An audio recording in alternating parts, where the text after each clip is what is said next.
Hello, I am Anamika. Welcome back to my channel. നിങ്ങൾ ആദ്യമായിട്ടാണ് എൻ്റെ ഒരു വീഡിയോ കാണുന്നതെങ്കിൽ ഞാനിപ്പോൾ ഒരു 6th സെം ബിഫാം സ്റ്റുഡൻ്റ് ആണ്. ഈ ചാനലിൽ ഞാൻ ബിഫാം റിലേറ്റഡ് ആയിട്ടുള്ള വീഡിയോസും സ്റ്റഡി കണ്ടൻസും വ്ളോഗ്സും ഒക്കെയാണ് ചെയ്യുന്നത്. കുറച്ച് നാൾ ഞാനൊരു ബ്രേക്ക് എടുത്തിട്ടുണ്ടായിരുന്നു. എല്ലാത്തിൽ നിന്നും യൂട്യൂബിൽ നിന്നും ഇൻസ്റ്റാഗ്രാമിൽ നിന്നും ഒക്കെ പോസ്റ്റ് ചെയ്യുന്നതിന് ഒരു ബ്രേക്ക് എടുത്തിട്ടുണ്ടായിരുന്നു. ഞാൻ പ്രെഡിക്റ്റ് ചെയ്ത രീതിയിലുള്ള ക്വസ്റ്റ്യൻസ് തന്നെയാണ് എനിക്കെല്ലാം കിട്ടിയത്. പക്ഷേ ഈ ഒരു ജേർണിയിൽ ഞാൻ ഉണ്ടാക്കിയെടുത്ത ഒരു കമ്മ്യൂണിറ്റി ഉണ്ട്. I am so proud of that. എനിക്ക് ആ ക്വസ്റ്റ്യൻ സ്റ്റിക്കറിൽ ഫസ്റ്റിലേ വന്നത് ഫുൾ സപ്പോർട്ട് എന്ന് പറയുന്ന ഒരു നോട്ടിഫിക്കേഷൻ ആണ്. Thank you so much for supporting me through out this journey. Then the first question I want to answer is how is 6th sem? As you guys know, ഞാനിപ്പോൾ 6th sem കയറിയതേ ഉള്ളൂ. And സീനിയേഴ്സും എല്ലാവരും പറഞ്ഞിട്ടുണ്ട്, സീനിയേഴ്സും ടീച്ചേഴ്സും ഒരുപോലെ പറഞ്ഞിട്ടുണ്ട് 6th sem ആണ് BPharm കോഴ്സിലെ ഏറ്റവും പാടുള്ള സെം. ബിക്കോസ് 6 സബ്ജക്ട്സ് ഉണ്ട്, അതിൽ 3 സ്യൂട്ടിക് സബ്ജക്ട്സ് ആണ്. പിന്നെ നമ്മളെ കോർ സബ്ജക്ട്സ് ആയിട്ടുള്ള medicinal chemistry, pharmacology, herbal drug technology ഒക്കെ ഉണ്ട്. സോ ഈ സമയം ഏറ്റവും കൂടുതലൊരു ബുദ്ധിമുട്ട് അനുഭവപ്പെട്ടത് സമയക്കുറവിലാണ്. അത് നമ്മൾ പഠിക്കുന്ന സമയത്ത് ഈ 6 സബ്ജക്റ്റും ഒരേപോലെ പഠിച്ചെത്താൻ പറ്റുന്നില്ല എന്നുള്ളതിലുപരി ടീച്ചേഴ്സിന് പോർഷൻ തീർക്കാനും സമയം കിട്ടുന്നില്ല എന്നൊരു ബുദ്ധിമുട്ട് കൂടെ ഉണ്ട്. നമ്മുടെ ടീച്ചേഴ്സ് എല്ലാം കിട്ടുന്ന സമയം പരമാവധി ഉപയോഗപ്പെടുത്തി ഫാസ്റ്റിന് പോർഷൻ തീർക്കാൻ ശ്രമിക്കുന്നുണ്ട്. ഈ സെമ്മിൽ ആകെ ഉള്ള ഒരു ആശ്വാസം, ലാബുകളിൽ അധികം ബുദ്ധിമുട്ടുള്ള എക്സ്പെരിമെന്റ്സ് ഇല്ല. Especially pharmacology. കഴിഞ്ഞ 2 സെമ്മിലെ പോലെ ഇലിയം കട്ട് ചെയ്യാനും DRC എടുക്കാനും ഒന്നും നിൽക്കേണ്ട ആവശ്യമില്ല. ഈ സെമ്മിൽ ഞാൻ പരമാവധി പഠിപ്പിക്കുന്നത് അതിനനുസരിച്ച് ക്യാച്ചപ്പ് ചെയ്ത് പഠിച്ചു പോകാനായിട്ട് ശ്രമിക്കുന്നുണ്ട്. So that is 6th sem. പിന്നെ എനിക്ക് കിട്ടിയ main question was of course 4th sem എങ്ങനെ പഠിക്കാം. ഓണസ്റ്റ്ലി എനിക്ക് 4th സെം വളരെ നല്ലൊരു അനുഭവം അല്ലായിരുന്നു. ബട്ട് ഞാൻ ചെയ്ത ചില മിസ്റ്റേക്സ് ഉണ്ട് 4th സെമ്മിൽ. ആ ഒരു മിസ്റ്റേക്സ് നിങ്ങൾ ആവർത്തിക്കരുതെന്ന് എനിക്ക് ആഗ്രഹമുണ്ട്. അതുകൊണ്ട് മാത്രം ഞാനിതിന് ഉത്തരം നൽകാം. ഈ ഒരു ക്വസ്റ്റ്യന് ഞാൻ ആൻസർ തരുമ്പോൾ എനിക്ക് എല്ലാം അറിയാം, 4th സെം എങ്ങനെ പഠിക്കേണ്ടതെന്ന് അറിയാം, ഞാൻ എല്ലാം പെർഫെക്റ്റ് ആയിട്ടാണ് ചെയ്തത് എന്ന് നിങ്ങൾ ഒരിക്കലും വിചാരിക്കരുത്. So first of all, organic chemistry നമ്മൾ പഠിച്ച ഒരു 2nd sem 3rd sem organic chemistry പോലെയല്ല 4th സെം ഓർഗാനിക് കെമിസ്ട്രി വരുന്നത്. മെയിൻ ഹെട്രോസൈക്ലിക് സ്ട്രക്ചേഴ്സ് ആണ് വരുന്നത്. എനിക്ക് തോന്നുന്നൊരു 8 12 ഒക്കെ ഉണ്ട് ഹെട്രോസൈക്ലിക് സ്ട്രക്ചേഴ്സ്. അതിൽ വരുന്ന ഒരു ഓർഡർ എല്ലാം കറക്റ്റാണ്. അതിൻ്റെ എക്സ്പ്ലനേഷൻ, കെമിക്കൽ റിയാക്ഷൻസ്, യൂസേഴ്സ്, അതെല്ലാം വരുന്നത്. അത് നമ്മൾ ഓരോ ഹെട്രോസൈക്ലിക് ആറ്റം പഠിക്കുമ്പോഴും അത് തമ്മിലുള്ള ഡിഫറൻസ് നമ്മൾ നേരെ നോക്കി പോകണം. അതിൻ്റെ ഇലക്ട്രോ കെമിക്കൽ ആക്ടിവിറ്റി, എന്താ പറയുക, റെസൊണൻസ് ഒക്കെ വരുന്നില്ല, അതെല്ലാം നമ്മൾ തറവായിട്ട് പഠിച്ചു പോകണം. റെസൊണൻസ് ഒക്കെ വരച്ച് തന്നെ പഠിക്കണം. എനിക്കറിയില്ല എത്ര പ്രാവശ്യം ഞാൻ ആ ടോപ്പിക്ക് ടെസ്റ്റ് പേപ്പർ എഴുതി കൊടുത്തിട്ടുണ്ട്, പഠിച്ചിട്ടുണ്ട്, എന്നിട്ടും മറന്നു പോയിട്ടുണ്ട് ഓർഗാനിക് കെമിസ്ട്രി. 4th സെമ്മിലാണ് നമ്മുടെ കോർ സബ്ജക്ട്സ് ആയിട്ടുള്ള മെഡിസിനൽ കെമിസ്ട്രി, ഫാർമക്കോളജി, ഫാർമകോഗ്നോസി, ഈ 3 എണ്ണം തുടങ്ങുന്നത്. And you know what, 4th sem എന്ന് പറഞ്ഞാൽ ബേസിക്സ് ആണ്. ഇതുവരെ പഠിച്ച ഒരു 3rd സെം വരെ അല്ല ബേസിക്സ്. 4th സെം എന്ന് പറഞ്ഞാൽ 4th sem medicinal chemistry, pharmacology, കോഗ്നോസി പഠിക്കുമ്പോഴാണ് നമുക്ക് ഈ 3 സബ്ജക്റ്റും എങ്ങനെ പഠിക്കേണ്ടതെന്ന് മനസ്സിലാവുന്നത്. എസ്പെഷ്യലി ഫാർമക്കോളജിയിൽ ഫസ്റ്റ് 2 യൂണിറ്റ് ജനറൽ ഫാർമക്കോളജിയാണ്. ഇത് തറവായാലേ നമുക്ക് അതിന് ശേഷമുള്ള എല്ലാ ചാപ്റ്റേഴ്സും മനസ്സിലാവും. ജനറൽ ഫാർമക്കോളജിയിൽ മെയിൻലി ADME എന്താണ്, ബയോ ഇക്വലൻസ്, അങ്ങനെയുള്ള കാര്യങ്ങൾ എന്താണ്, അയോൺ ചാനൽസ്, ലിഗാൻഡ് റിസപ്റ്റേഴ്സ്, ഇതെല്ലാം തറവായാലേ നമുക്ക് ബാക്കിയുള്ളതെല്ലാം മനസ്സിലാവുള്ളൂ. പിന്നെ നിങ്ങൾക്ക് ബുദ്ധിമുട്ടായിട്ട് തോന്നാൻ പറ്റുന്നത് ക്ലാസിഫിക്കേഷൻ, ഡ്രഗ് ക്ലാസിഫിക്കേഷൻ ആയിരിക്കും. നമ്മളൊരു സിസ്റ്റം പഠിക്കുമ്പോഴത്തേക്കും നമ്മുടെ അതിൽ മെയിൻ ആയിട്ടൊരു ഡ്രഗ് ഉണ്ടാവും. ഇപ്പോൾ അസറ്റൈൽ കൊളൈൻ മെയിൻ ആയിട്ടുള്ള ഡ്രഗാണ്. ബാക്കിയെല്ലാം അസറ്റൈൽ കൊളൈൻ പോലുള്ള ആക്ഷൻ തരുന്നതാണ്. അപ്പം അസറ്റൈൽ കൊളൈൻ നല്ല തറവായിട്ട് പഠിക്കുക. അസറ്റൈൽ കൊളൈൻ്റെ ആക്ഷൻ, കൈനറ്റിക്സ് എല്ലാം. പിന്നെ ബാക്കിയുള്ള ഡ്രഗ്സിൻ്റെ വേറെ എന്തെങ്കിലും സ്പെഷ്യൽ പ്രത്യേകതകളുണ്ടോ അത് മാത്രം പഠിച്ചു വെക്കുക. പിന്നെ ഓരോ ഡ്രഗ്സിൻ്റെ പേര് പഠിക്കുമ്പോൾ നമ്മളതിനെ കട്ട് ചെയ്ത് പഠിക്കാൻ നോക്കണം. ഇപ്പോൾ സിപ്രോഫ്ലോക്സാക്സിൻ എന്ന് പറയുന്ന ഒരു ഡ്രഗ്, സിപ്രോഫ്ലോക്സാക്സിൻ അങ്ങനെ പഠിക്കാൻ നോക്കുക. ഇല്ലെങ്കിൽ നമുക്ക് തലയിലൊന്നും നിൽക്കത്തില്ല. ക്ലാസിഫിക്കേഷൻ, ഫാർമക്കോളജി ക്ലാസിഫിക്കേഷൻ സെപ്പറേറ്റ് ഒരു സ്ഥലത്ത് എല്ലാ ക്ലാസിഫിക്കേഷനും എഴുതി വെക്കാൻ ശ്രദ്ധിക്കുക. പിന്നെ medicinal chemistry is similar. Medicinal കെമിസ്ട്രിയും ഫാർമക്കോളജിയും ഒരുമിച്ച് പഠിക്കുന്നതാണ് ഏറ്റവും എളുപ്പം. കാരണം ഫാർമക്കോളജിയിലുള്ള ഡ്രഗ്സ് തന്നെയാണ് മെഡിസിനൽ കെമിസ്ട്രിയിൽ. നമ്മളെ സിലബസ് ഉണ്ടാക്കിയിരിക്കുന്നത് അങ്ങനെയാണ്. നമുക്കിനി 5th സെമ്മിലോട്ടും 6th സെമ്മിലോട്ടും പോയാലും അങ്ങനെ തന്നെ മെഡിസിനൽ കെമിസ്ട്രി, ഫാർമക്കോളജി ഇങ്ങനെ ഒരുമിച്ച് പോകുന്ന ഒരു സബ്ജക്ട്സ് ആണ്. മെഡിസിനൽ കെമിസ്ട്രി ബേസിക്കലി നമ്മൾ ഡെഫിനിഷൻ പഠിക്കണം. ഡെഫിനിഷൻ പഠിച്ചിട്ട് ക്ലാസിഫിക്കേഷൻ ആണല്ലോ. ക്ലാസിഫിക്കേഷൻ എഴുതുന്ന സമയത്ത് സ്ട്രക്ചറും കൂടെ എഴുതി പഠിക്കണം. ഇപ്പോൾ 6th സെമ്മിൽ ആയി നിൽക്കുമ്പോഴത്തേക്കും പിന്നോട്ട് നോക്കുമ്പോൾ എനിക്കതറിയാം എങ്ങനെയാണ് ഇത് എഴുതേണ്ടിയിരുന്നതെന്ന്. പക്ഷേ 4th സെമ്മിൽ എനിക്ക് ഒരു ഐഡിയ ഇല്ലായിരുന്നു മെഡിസിനൽ കെമിസ്ട്രി എങ്ങനെയാണെന്ന്. ക്ലാസിഫിക്കേഷൻ മെയിൻലി 10 മാർക്കിനും 5 മാർക്കിനും ഒക്കെ ചോദിക്കുന്ന ക്വസ്റ്റ്യനാണ്. സോ സ്ട്രക്ചർ ഇല്ലെങ്കിൽ മാർക്കില്ല.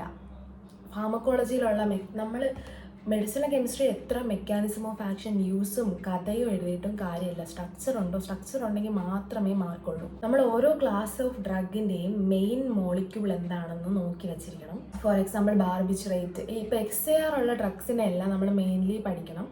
സിന്തസിസ് ഒരു കുഞ്ഞു നോട്ട്ബുക്കിൽ, ഇത് എൻ്റെ ടീച്ചേഴ്സ് പറഞ്ഞു തന്ന ടിപ്പാണ്, കുഞ്ഞു നോട്ട്ബുക്ക് എടുത്തിട്ട് സിന്തസിസ് എല്ലാം ഒരു സ്ഥലത്ത് എഴുതി വെക്കണം. പിന്നീട് നമുക്കത് നോക്കാനും എളുപ്പമായിരിക്കും. അതേപോലെ തന്നെ ഫാർമക്കോഗ്നോസി വരുമ്പോഴത്തേക്കും, ഇതും എൻ്റെ ടീച്ചേഴ്സ് പറഞ്ഞു തന്ന ടിപ്പാണ്, ഫാർമക്കോഗ്നോസി വരുമ്പോഴത്തേക്കും ഡ്രഗ്സ് ഒരു ടേബിളാക്കി പഠിക്കണം. നമ്മൾ ഫാർമക്കോഗ്നോസിയിൽ ഒരു ഡ്രഗ് പഠിക്കുമ്പോൾ മെയിൻലി അതിൻ്റെ biological source, chemical constituent, use, ഇതൊരു ടേബിളായിട്ട് എഴുതി വെച്ച് പഠിക്കുകയാണെങ്കിൽ നമുക്ക് പെട്ടെന്ന് എടുത്ത് നോക്കുമ്പം എല്ലാം ഒരേ സ്ഥലത്ത് തന്നെ കാണും. അത് എളുപ്പമായിരിക്കും. ആൻഡ് ഫാർമക്കോഗ്നോസിയിൽ ഫസ്റ്റ് ഒരു ഇവാലുവേഷൻ ഉണ്ടല്ലോ, അതെല്ലാം വളരെ evaluation, adulteration, even history of pharmacology introduction എന്ന് വരെ 10 മാർക്കിന് ചോദിച്ചിട്ടുണ്ട്. പിന്നെ 4th സെമ്മിൻ്റെ കാര്യത്തിൽ എനിക്ക് പറയേണ്ട വേറൊരു ഇമ്പോർട്ടൻ്റ് ആയിട്ടുള്ള കാര്യമാണ്, നിങ്ങളുടെ മെയിൻ സബ്ജക്ട്സ് ഈ 3 ഫാർമക്കോഗ്നോസി, കോളജി, മെഡിസിനൽ കെമിസ്ട്രി ആണ്. ഈ 3 സബ്ജക്റ്റ് നിങ്ങൾ നല്ലോണം കഷ്ടപ്പെടും എന്ന് പറഞ്ഞ് ബാക്കിയുള്ള 2 സബ്ജക്ട്സിനെ നിങ്ങൾ കളഞ്ഞിട്ടിരിക്കരുത്. പ്രത്യേകിച്ച് സ്യൂട്ടിക്സ്. അതിൻ്റെ ഓരോ കോൺസെപ്റ്റും ഓരോ ഗ്രാഫും എല്ലാം മനസ്സിലാക്കിയില്ലെങ്കിൽ സ്യൂട്ടിക്സ് ആക്ച്വലി ഭയങ്കര ഈസിയാണ്. നിങ്ങൾക്ക് വായിച്ച് നോക്കുമ്പോൾ അത് മനസ്സിലാവും ഇത്രയും ഉണ്ടായിരുന്നുള്ളൂ കാര്യമെന്ന്. സർഫാക്റ്റൻസ്, റിയോളജി, അങ്ങനെ ഒരു പടുകൂറ്റൻ ചാപ്റ്ററായിട്ട് തോന്നും. പക്ഷേ റിയോളജിയൊക്കെ നല്ലതുപോലെ പഠിച്ചേ പറ്റൂ. നമ്മൾ ഇരുന്ന് അതിനൊന്ന് കോൺസെപ്റ്റ് മനസ്സിലാക്കി പഠിച്ചേ പറ്റുള്ളൂ. സോ അതാണ് എനിക്ക് 4th സെമ്മിൻ്റെ കാര്യത്തിൽ പറയാനുള്ളത്. നെക്സ്റ്റ്, എനിക്ക് മോസ്റ്റ് ഫ്രീക്വൻ്റ് ആയിട്ട് കിട്ടിയ ക്വസ്റ്റ്യൻസ് ആണ് 2nd സെം പഠിക്കുന്ന ആൾക്കാരുടെ കയ്യിൽ നിന്ന്. 2nd സെം പാത്തോഫിസിയോളജി എങ്ങനെ പഠിക്കാം, ബയോകെമിസ്ട്രി എങ്ങനെ പഠിക്കാം, ഓർഗാനിക് എങ്ങനെ പഠിക്കാം, പാത്തോഫിസിയോളജി ക്വസ്റ്റ്യൻസ് എങ്ങനെ അറ്റൻഡ് ചെയ്യണം. 2nd sem pathophysiology and biochemistry നിങ്ങൾ വിചാരിക്കുന്ന പോലെ ഹാർഡല്ല. I know ഹാർഡല്ല.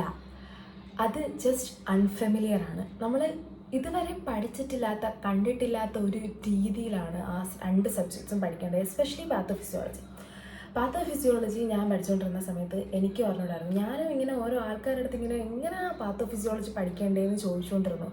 പക്ഷേ നിങ്ങൾ വിചാരിക്കും പോലെ ഒരു മിറക്കിൾ മെത്തേഡ് ഇല്ല. I M so sorry. Pathophysiology പഠിക്കാനും ബയോകെമിസ്ട്രി പഠിക്കാനും ഒരു മിറക്കിൾ മെത്തേഡും ഇല്ല. പാത്തോഫിസിയോളജി എന്ന് പറയുന്ന ഈ സബ്ജക്റ്റിൽ ഡിസീസസ് പഠിക്കുന്നേക്കാളും പാടായിട്ട് എനിക്ക് തോന്നിയിട്ടുള്ള യൂണിറ്റാണ് സെൽ ഇഞ്ചുറി ആൻഡ് അഡാപ്റ്റേഷൻ. അത് പഠിച്ചെടുക്കാനായിരുന്നു ഞാൻ കുറേ കഷ്ടപ്പെട്ടത്. നെക്രോസിസ്, ഇത് ഗാംഗ്രീൻ, കുറേ ടേംസ്, പുതിയ ടേംസ്. നമ്മൾ കുറച്ചൊന്ന് ഈ ചായ തിളപ്പിക്കും തോറും കടുപ്പം കൂടുന്ന പോലെ അതുമായിട്ടൊന്ന് ഇരുന്നാലേ പറ്റൂ. അതുമായിട്ടൊന്ന് ഇരുന്ന് അത് വായിച്ച് ഒന്ന് മനസ്സിലാക്കി എടുത്താലേ പറ്റൂ. പിന്നെ പാത്തോഫിസിയോളജി, എറ്റിയോളജി പഠിക്കുമ്പോൾ, എറ്റിയോളജി ആണെന്ന് തോന്നുന്നു, എനിക്കിപ്പോൾ ടേംസ് പോലും ഓർമ്മയില്ല. അതിൻ്റെ കോസ് ഉണ്ടല്ലോ, എങ്ങനെയാണ് ഇത് ഉണ്ടാവുന്നത്, അതൊന്ന് ഫ്ലോ ചാർട്ടാക്കി തന്നെ പഠിക്കണം. ഇത് നിങ്ങളെ ടീച്ചേഴ്സ് എപ്പോഴും പറഞ്ഞു തന്നിട്ടുണ്ടാവും. പിന്നെ ഒരു ഇൻഫെക്റ്റിംഗ് ഓർഗാനിസം കാരണമാണ് ഈ രോഗമുണ്ടാകുന്നെങ്കിൽ ആ ഇൻഫെക്റ്റിംഗ് ഓർഗാനിസം നമ്മൾ സെപ്പറേറ്റ് എടുത്ത് വെച്ച് പഠിക്കണം. എനിക്ക് ഈ ഒരു ക്വസ്റ്റ്യൻ കിട്ടിയപ്പോഴേ ഞാൻ ഓടി എന്നെ പാത്തോഫിസിയോളജി പഠിപ്പിച്ച മാമിനോട് ചെന്നാണ് ചോദിച്ചത് ഞാൻ എന്താ ഉത്തരം കൊടുക്കേണ്ടത്. അപ്പോൾ മാം എപ്പോഴും പറയുന്ന പോലെ ആ ഒരു ആറ്റിറ്റ്യൂഡ് പ്രശ്നമാണ്. പാത്തോഫിസിയോളജി നമുക്ക് ഇഷ്ടമാണെന്ന് പറഞ്ഞ് സമ്മതിപ്പിക്കുക. നമ്മുടെ ഡെവിൾ വേഴ്സ് പാതയിൽ ഐ ലവ് മൈ ജോബ് എന്ന് പറയും പോലെ ഐ ലവ് പാത്തോഫിസിയോളജി.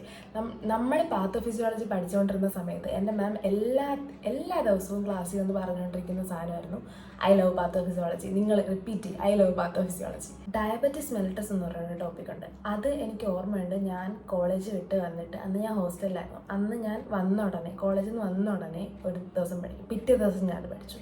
അങ്ങനെ ഞാൻ 3 ദിവസം കൺസിക്വൻ്റ്ലി പഠിച്ചിട്ടാണ് ഡയബറ്റിസ് മെലിറ്റസ് എൻ്റെ തലയിൽ തറവായത്. അതിൽ കൂടുതൽ എനിക്ക് എന്ത് പറയണമെന്ന് പറഞ്ഞു. നെക്സ്റ്റ് ഈസ് ബയോകെമ്മിൽ നമ്മളെ പാത്വേസ് ഒക്കെ തുടങ്ങുകയാണ്. മോസ്റ്റ് ATP ജനറേറ്റ് ചെയ്യുന്ന 3 പാത്വേ ഉണ്ട്. ക്രെബ്സ് സൈക്കിൾ, ഡിനോവോ സിന്തസിസ് അതുപോലെയുള്ള 3 പാത്വേ ഉണ്ട്. അത് നിങ്ങൾ മെയിനായിട്ട് പഠിച്ചിരിക്കണം. ആൻഡ് ഓൾസോ ചെറിയ ചെറിയ പാത്വേസ് ഒന്നും വിട്ടിട്ട് പോകരുത്. ഗ്ലൈക്കോളിസിസ്, ഗ്ലൈക്കോജെനസിസ്, അങ്ങനെ കൺഫ്യൂസിങ് ആയിട്ടുള്ള കുറേ പാത്വേസ് ഉണ്ട്. പാത്വേ പഠിക്കുമ്പോൾ നമ്മുടെ സ്റ്റാർട്ടിങ് മെറ്റീരിയലും എൻഡ് മെറ്റീരിയലും നല്ലതുപോലെ പഠിക്കണം. അതിൻ്റെ സ്ട്രക്ചറും പഠിക്കണം. അതിൻ്റെ ഇടയ്ക്കുള്ള കാര്യങ്ങൾ നമ്മൾ മറന്നു പോയാലും ഇത് രണ്ടും വെച്ച് കണക്ട് ചെയ്ത് തീർക്കാൻ പറ്റണം. പിന്നെ ഒരു മെയിൻ എൻസൈം ഉണ്ടാവും, അതും പഠിച്ചു വയ്ക്കണം. പാത്വേ റിപ്പീറ്റ് ആയിട്ട് വരച്ച് പഠിച്ചാൽ മാത്രമേ നമുക്കത് ഓർമ്മ ഉണ്ടാവുള്ളൂ. പിന്നെ second sem I guess HAP കുറച്ചുകൂടെ എളുപ്പമാണ്. ഫസ്റ്റ് സെം HAPക്കാളും കുറച്ച് എളുപ്പം സെക്കൻഡ് സെം HAP ആയിട്ട് എനിക്ക് തോന്നിയിട്ടുണ്ട്. പക്ഷെ പണി വരാൻ പോകുന്നത് ഓർഗാനിക് കെമിസ്ട്രിയുടെ കാര്യത്തിലാണ്. ഓർഗാനിക് കെമിസ്ട്രി സെക്കൻഡ് സെമ്മിൽ എളുപ്പമാണ് എന്നും പറഞ്ഞ് അതിനെ കളഞ്ഞിട്ടേക്കരുത്. അത് എല്ലാ സെമ്മിലും പറ്റുന്ന ഒരു അബദ്ധമാണ്. നമ്മുടെ മെയിൻ ഹാർഡായിട്ടുള്ള സബ്ജക്റ്റിൽ നമ്മൾ സ്ട്രെസ് ചെയ്ത് ഇങ്ങനെ എളുപ്പമുള്ള സബ്ജക്റ്റിനെ ഇങ്ങനെ ഒഴിവാക്കിയിട്ടേക്കും. So let me just finish this video on one note. നമ്മൾ ഏത് സെമ്മിൽ പഠിക്കുന്നവരായാലും ഒരു തവണ ഒരു ടോപ്പിക്ക് വായിച്ചാൽ നമുക്കത് ഓർമ്മ നിൽക്കത്തില്ല. ഒരു ടോപ്പിക്ക് ഒരു 3 തവണ, ഇനിയിപ്പോൾ ഇത് എൻ്റെ മാത്രം കാര്യമാണോ എന്ന് എനിക്കറിയില്ല, ഒരു ടോപ്പിക്ക് ഒരു 3 തവണ പഠിച്ചാൽ മാത്രമേ അത് തറവാകുള്ളൂ. അത് ഈ ഒരു കോഴ്സിൻ്റെ ഒരു പ്രത്യേകതയാണ്. It requires repetition and revision. So thank you so much for watching this video. I know ഞാൻ കൺസിസ്റ്റൻ്റ് അല്ല ഇപ്പോൾ, ഐ നോ, ബിക്കോസ് ഞാൻ 6th സെമ്മിലാണ്. ഈ ഒരു സെം കഴിയുന്നത് വരെ I am taking it slow. And അതാണ് എൻ്റെ മെൻ്റൽ, ഫിസിക്കൽ ആൻഡ് ഇമോഷണൽ ഹെൽത്തിന് ഏറ്റവും നല്ലതായിട്ടുള്ളത്. And you should also be easy on yourself and we can do this. So thank you so much again, and I will see you in the next video. Bye.